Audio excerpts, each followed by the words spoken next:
मुख्तार अंसारी की मौत के साथ ही उत्तर प्रदेश में माफिया राज के एक और अध्याय का अंत हो गया। मुख्तार की मौत हार्ट अटैक की वजह से हुई, लेकिन उसका आपराधिक इतिहास बेहद लंबा रहा। अपने काले कारनामों की वजह से ही वो जेल में बंद था। किसी दौर में मुख्तार से पूरा पूर्वांचल थर-थर कांपता था, मगर 2017 में योगी सरकार के आने के बाद उसका खौफ खत्म होता चला गया। जिस डर के साम्राज्य से उन्होंने लोगों को डरा धमका के आर्थिक साम्राज्य अपना खड़ा किया, जब शासन प्रशासन का सहयोग नहीं मिला, सरकार का सहयोग नहीं मिला और अकेले पड़ गए, उनकी संपत्तियां जब्त होने लगी। गैंगस्टर एक्ट में आपने देखा कितनी संपत्तियां कुर्क हुई, सैकड़ों करोड़ की। तो अपने सामने ही जिस किला को उन्होंने बना रखा था, जिस साम्राज्य को बना रखा था, उसको जब खत्म होते देखा तो वो डर धीरे धीरे उसके अंदर हावी हो गया कि अब मैं फिनिश हो रहा हूं, और अंत में इतना हावी हो गया कि कल उसकी जान चली गई हार्ट अटैक से। उत्तर प्रदेश में माफिया राज के खिलाफ 2017 के बाद से ही योगी सरकार ने अभियान चलाया। योगी ने सत्ता संभालते ही साफ कर दिया कि या तो माफिया सरेंडर कर दें या यूपी छोड़ दें। इसके बाद यूपी में माफिया को मिट्टी में मिलाने की बात भी सीएम योगी ने विधानसभा के अंदर कही।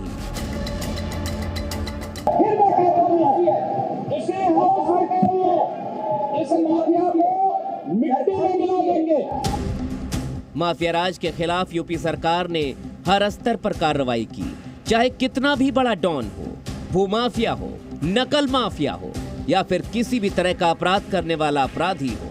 माफिया राज के खात्मे के साथ ही क्राइम कंट्रोल के लिए योगी सरकार ने मिशन मोड पर काम किया है। अपने नौजवानों के भविष्य के साथ खिलवाड़ किसी को नहीं करने देंगे।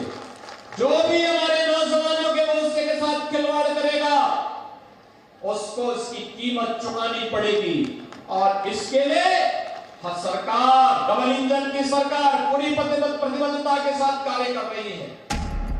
सरकार का रुख कानून व्यवस्था को लेकर जीरो टॉलरेंस वाला रहा है, जिसका असर यूपी में दिखाई भी देता है। 2017 के बाद यूपी में बड़े बड़े माफिया का सफाया हुआ। सरकार का दावा है कि कानून का राज कायम करने के लिए लगातार कोशिशें जारी हैं। योगी सरकार बनने के बाद उत्तर प्रदेश में दिसंबर 2023 तक 194 अपराधी मुठभेड़ में मारे गए और 5,942 घायल हुए। मार्च 2017 से दिसंबर 2023 तक 17,837 अपराधी जेल भेजे गए, जबकि बड़े बड़े माफिया की कुल 124 अरब से ज्यादा की अवैध संपत्तियां जब्त की गईं। 17 के पहले यहाँ पलायन होता था,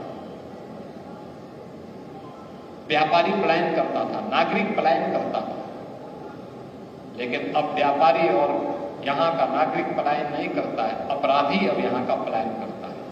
एक अपराधी गले में तख्ती लटका करके अपने जीवन की भीख मांगने में मजबूर होता है, कहता साहब जान बकस दो। माफिया राज यूपी की आम जनता के लिए बड़ी चुनौती था, मगर अब बड़े बड़े माफिया मिट्टी में मिल चुके हैं। बीते कुछ वर्षों में अतीक अहमद, अशरफ अहमद, विकास दुबे, मुन्ना बजरंगी, संजीव जीवा, अनिल दुजाना जैसे माफिया का खात्मा हुआ है।